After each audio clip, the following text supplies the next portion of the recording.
大马猫本环球堡东一脚西一脚，哎，后边这船眼熟吧？2年前就坐过的海洋量子号游轮，今天呢又过来度个假。上次呢我记得带的还是 Action， 这次呢带的是一台 Pocket 3。说实话啊 ，Pocket 3这个机器我还真是没有从头到尾好好用过。都说 Pocket 3是做 Vlog 做旅行的利器啊，看看我这次能不能就只带着一台 Pocket 3，全身全影沉浸式的体验一下。下边这些铲车忙忙碌碌的，正在把这个给养运到船上。哇，这大家伙！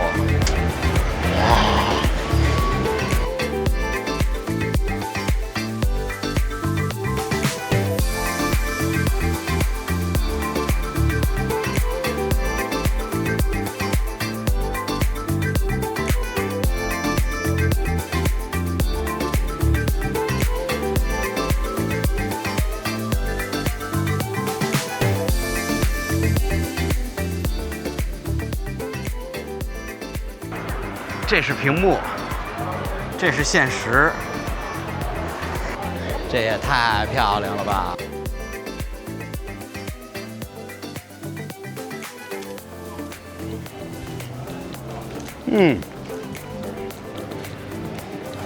！Pocket 这个机器啊，画质虽然好，在这种阳光强烈的地方要加 ND 镜，是没有加 ND 镜，没有加偏振镜，然后这是加上 ND 镜和偏振镜以后。它1英寸的底，再加上这个打光圈，就发现在这个阳光强烈的时候，这快门速度太高了。就尤其你在拍摄一些有运动的时候，你会发现画面的这个跳动感会比较强。这是加了 ND 镜的画面，这是加了 ND 镜的，这就是要去的地方。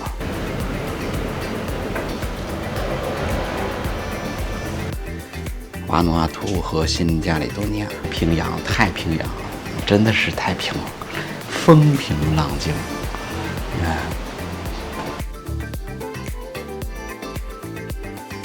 这个船的大小，我估计可能都比这个岛还大了。南太平洋上散落着很多璀璨的明珠。瓦努阿图，就后边这就是神秘岛，然后据说这个地方是原住民。说自己的这个祖先到晚上会在晚上天黑的时候在这个岛上飘，所以叫神秘岛。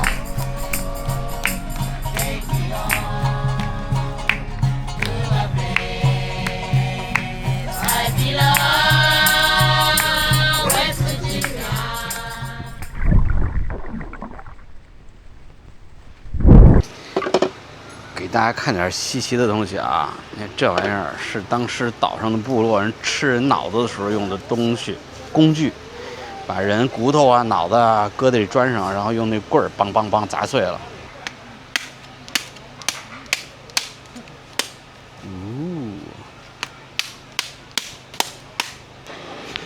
开玩笑了啊，这东西是吃龙虾用的。哎，这东西来都来了，一个龙虾差不多100刀，100澳币。你说便宜吧，绝对不便宜，但是你说贵吧，吃个新鲜吧。来，度假。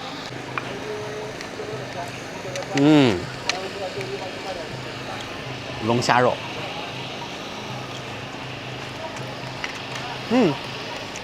还行，还挺新鲜的，不错。蘸点柠檬，鲜鲜的，来一只。一个椰子5块钱，这个价钱不便宜嘞，5美金，这基本上是在布里斯班的这个消费了但是这个毕竟就是专门旅游的小岛吧。中午12点是一天中最天蓝水美的时间就太阳直直的从顶上照下来，那时候海水是最蓝的拍完赶紧回家吧，热死我了。刚才就是在水边把身上咵泡凉了，在风里吹一吹，站在树下觉得还挺舒服的。然后只要身上一干，然后马上我这热劲儿起来了。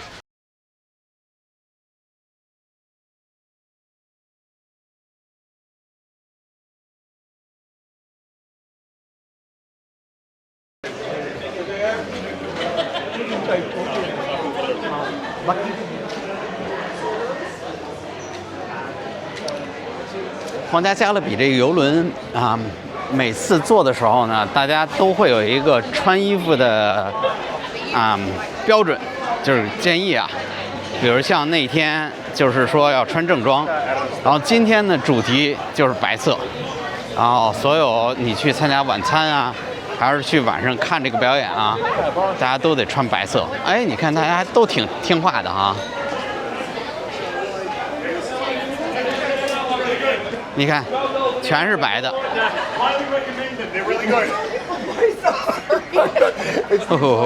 船上真是挺欢乐的，每天那个表演不断。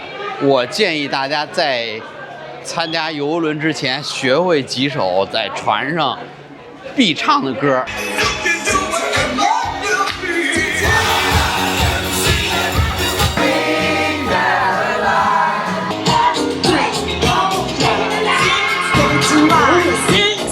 那基本上大家都是啊一起唱那种。你要是会唱，能跟大家唱到一起，那更有意思。调酒的机器人还在这忙呢，在这忙了2年了。你看啊，2年前运动相机现在都进化出云台了，你机器人不进化一下吗？小心机器人被新的机器人淘汰哦，那会儿淘汰速度更快。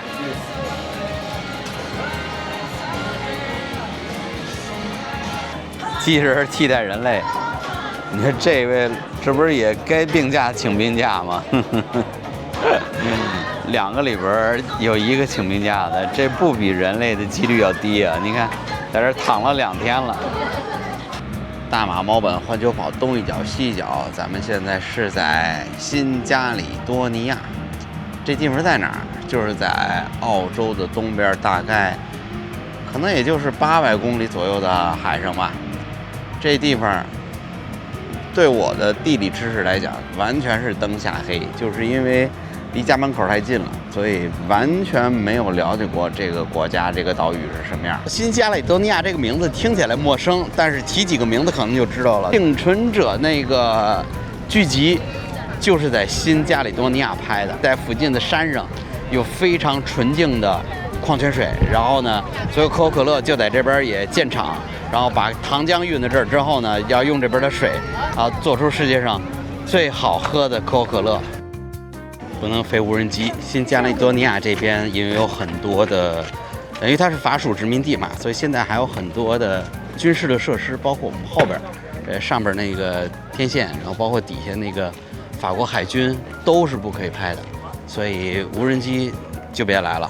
我建议别挑战自己，别挑战自己。在山顶上俯瞰整个新加里多尼亚的一个努米亚港，这地方跟瓦努阿图完全不一样。瓦努阿图感觉破破烂烂，除了下船的地方还整洁一点，但是新加里多尼亚，你感觉像什么呢？就是小号的夏威夷，就是它是法国殖民地嘛，你就觉得是法国版的夏威夷。从它的市政规划，从它城市的整洁程度，它的现代程度真的挺高的。我觉得在海边的那一条路真的不比墨尔本那个海边要差，就是条件真的非常好，路况又平整，然后环境又干净。今天也是天气挺舒服的，大概可能不到30度，阴天嘛。新加里多尼亚这地方据说是分成2个季节。一个是雨季、热季，然后还有一个是冬季、寒季。热季的时候大概可能要40度，那个肯定是太热了，你能想到热带那种闷热。但是到了冬天的时候，据说可能也就是10几度，到山上山顶的地方，甚至都会下雪，有那个结冰的情况。哇，这个有点出乎意外了。所以它的这个柏油路面加上这山坡这个季节，我觉得骑车绝对是个好地方，绝对是个骑车的好地方。努米亚这个水族馆比我期待要好，门票大概20多澳币一张。然后呢，里边还挺值得看的。然后里边它的那些生物，以前还真有很多没见过的，就包括那些海葵啊，什么那个石头鱼啊什么的，这是在墨尔本那个水族馆里是没有的。如果要是带着孩子打发时间的话，我觉得值得来，值得来。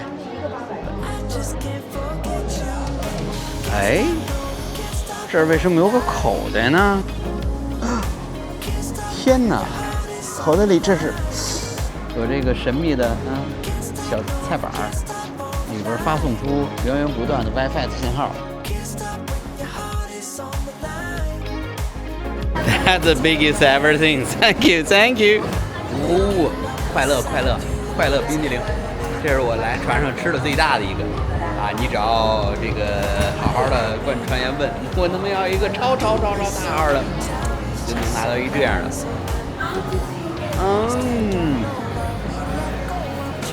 So good 啊！这跟后边小孩馋的。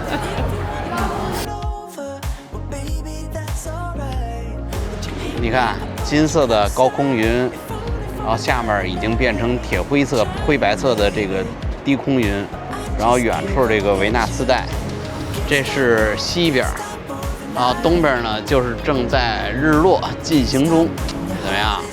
这都是咱们以前节目里边讲过的知识点，拍日落啊，到现在这一场全用上了哈，没白看，绝对没白看。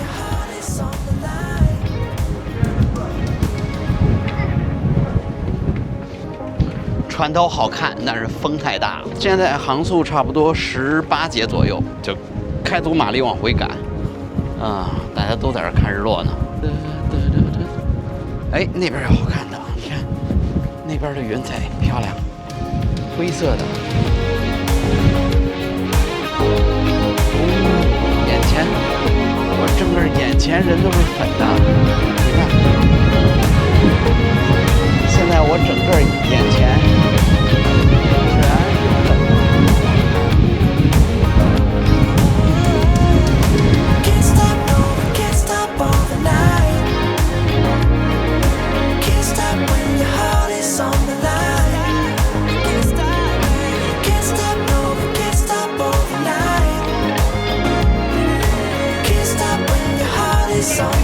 现在这个时间是我自己最喜欢的时候啊，因为我这人不喝酒，所以夜生活天黑以后那些生活对我没什么太多吸引力。但是现在日落黄昏的时候，哎，看着光线快速的这个变化，哎，叫什么摄影师的这瘾头都上来了。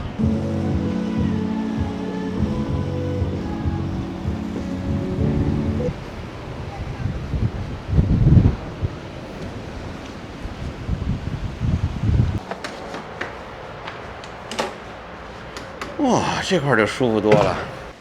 这一个一个大的圆筒一样的东西，其实都是它的救生艇。哎，在船上你总能找到这种别人不怎么来的地方，我们叫这个秘密地点，一般都是大家集中在那些酒吧啊比较开放的区域。但是船上有一些很少有人去的地方，哎，反而特别安静，特别舒服。像我们就是在船的甲板的侧面。就是专门放那个救生艇的地方，哎，找着好的了，我觉得这儿特舒服，还好看。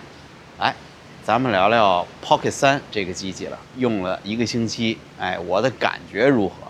先说说画质吧，如果你要是看到了这期节目，说明我对 Pocket 3的画质还是满意的。我还是特意找了一些不同的环境来测试这机器的画质，大光比的环境。阴天、晴天不同的色温，然后包括室内黄昏，甚至暗调的影响。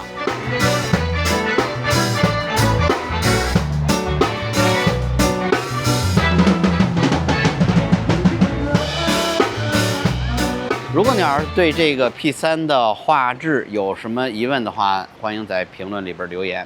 如果用一句话来总结我对 Pocket 3这个机器的感受的话，我觉得它是一个坐在轻量旅行视频创作者这个位置上非常稳固的一台机器。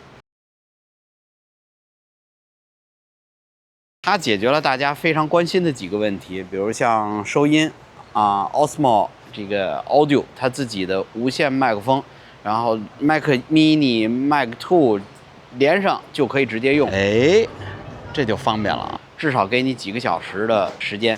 然后呢，它有自己的电池的续航的手柄，解决了续航的问题。然后它有原厂的广角附加镜，解决了不同景别的视角的问题。它还有丰富的周边的设备，比如像第三方的厂商给它 ZPL 滤镜和 ND 滤镜，解决了这个影像观感的问题。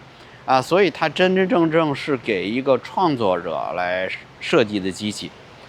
但是，咱们现在就要说但是了，确实它作为拍视频来讲非常方便，但是多数人你问心自问，旅行你有时间去拍长长的视频，回去再回放、再剪辑、再播出来的吗？我相信大多数人可能是没有这个需求的。旅行创作者是另外一回事儿。你说普通人来讲的话，他就算再方便的机器，他有一台 iPhone 方便吗？对不对 ？iPhone 拍照、拍视频带长焦、带广角，对吧？连这个拍摄、剪辑、制作、播出一气呵成，那才是集大成者。如果你出门只带一台设备的话，我觉得你可以带 Pocket 3。但是但凡你要带其他的影像设备的话，我觉得 Pocket 3你一定要谨慎，它可能并不像你想象的这样。其实我是带这个哈苏的 X2D 和55V、90V 这镜头了，我是完全没有拿出来。我觉得 Pocket 3解决了一个叫什么，创作者羞耻感的问题，对吧？你想在阳光沙滩这种位置的话，你好意思背一个摄影包，然后掏出一个大的相机在那咔咔拍照吗？整个船的人几乎都没有这么干的。Pocket 3小小的机器，带稳定器，带云台，科技感超强，怎么着也比那个举着 GoPro 的那些中年老大爷看起来更加时尚一点吧。而且这个带这个翻转的云台我自己在自拍和给你让看第三视角的时候，那真是非常的方便。用这 Pocket 3就跟上香的一样。看过《三国演义》吗？这一拜就干这个，天天就干这个。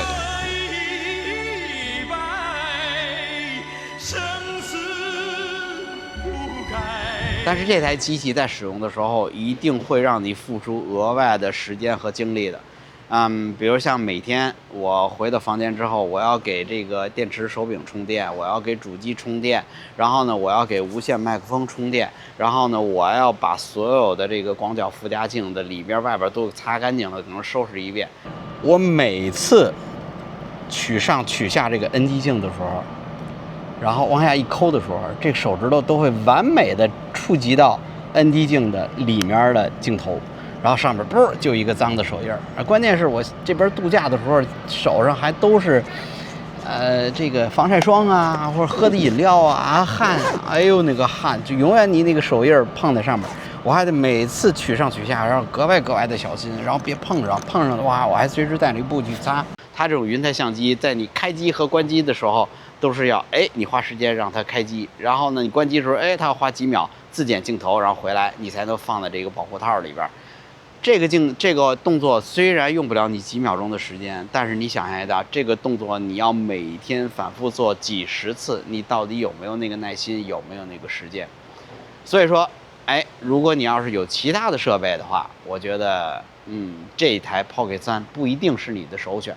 但是如果你要是只带这么一台拍摄的设备的话，我觉得下次出来玩 Pocket 3依然是我选择的机器之一。